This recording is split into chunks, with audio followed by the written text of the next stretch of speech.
రాష్ట్ర సీఎం మాజీ సీఎం మాటలు మానుకుని ప్రజా సమస్యలపై ఫోకస్ చేయాలన్నారు బీజేపీ నేతలు. ఆ రెండు పార్టీలు అసలు ఇష్యూని పక్కకు మళ్లించడానికే ఒకరిపై ఒకరు తీవ్ర విమర్శలు చేసుకుంటున్నారని మండిపడ్డారు. తెలంగాణ అసలు ద్రోహి కేసీఆరే అని ఆరోపించారు. వాజ్పేయి ఆశయాలు మోదీ నాయకత్వంలో నెరవేరుతున్నాయని చెప్పారు కమలం పార్టీ నేతలు.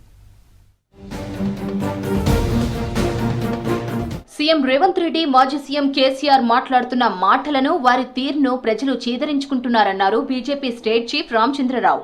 ఇకనైనా వాళ్లు తీవ్రమైన భాషను మానుకోవాలని హితవు పలికారు. మాజీ ప్రధాని వాజ్పేయి 101వ జయంతి సందర్భంగా రాష్ట్ర పార్టీ ఆఫీసులో నివాళులర్పించారు కమలం నేతలు. వాజ్పేయి గారు ఎప్పుడు కూడా పార్లమెంట్లో కానీ బయట కానీ నోరు జారి ఎవరిని కూడా అవమానించలేదు. స్వయాన ముఖ్యమంత్రి గారు, అంతకుముందు మాజీ ముఖ్యమంత్రి గారు, వారు మాట్లాడే భాషలు మరి వారికి ప్రతీకారమైన భాష ఈయన. అంటే తెలంగాణలో రాబోయేటటువంటి తరము ఏ భాష నేర్చుకోవాలి, ఏ రాజకీయాలు నేర్చుకోవాలి.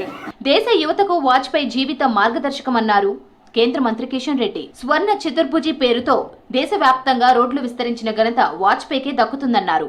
వాజ్పేయి నైతిక విలువలకు కట్టుబడిన మహానేత అని కొనియాడారు కిషన్ రెడ్డి. ఒక్క ఓటు కోసం ప్రధానమంత్రి పదవిని, కేంద్ర ప్రభుత్వాన్ని వదులుకున్నటువంటి అద్భుతమైనటువంటి నాయకత్వము శ్రీ అటల్ బిహారీ వాజ్పేయి గారు. యువకులందరికీ ఒక స్ఫూర్తినిచ్చే వ్యక్తిగా ఆయన జీవితాంతం పనిచేశారు. కాళేశ్వరం ఇష్యూను డైవర్ట్ చేసేందుకు బీఆర్ఎస్ కృష్ణా నీటి అంశాన్ని తెరపైకి తెచ్చిందన్నారు కేంద్ర మంత్రి బండి సంజయ్. తెలంగాణకు నెంబర్ 1 ద్రోహి కేసీఆర్ఏనని విమర్శించారు. కేసీఆర్, జగన్ కు మధ్య రహస్య ఒప్పందం ఏంటని ప్రశ్నించారు. కృష్ణా జలాలపై మాట్లాడే హక్కు కేసీఆర్ కు లేదన్నారు. కేసీఆర్ కుటుంబమే తెలంగాణకు పెద్ద శని అని ఎక్స్ లో ఫైర్ అయ్యారు బండి సంజయ్.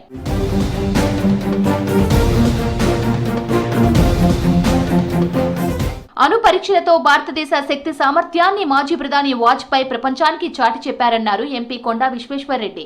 రాజకీయంగా ముందుకు సాగుతూనే దేశం కోసం పోరాడారని చెప్పారు. హైదరాబాద్ అల్విన్ కాలనీలో వాజ్పేయి జయంతి సందర్భంగా విగ్రహానికి నివాళులర్పించారు.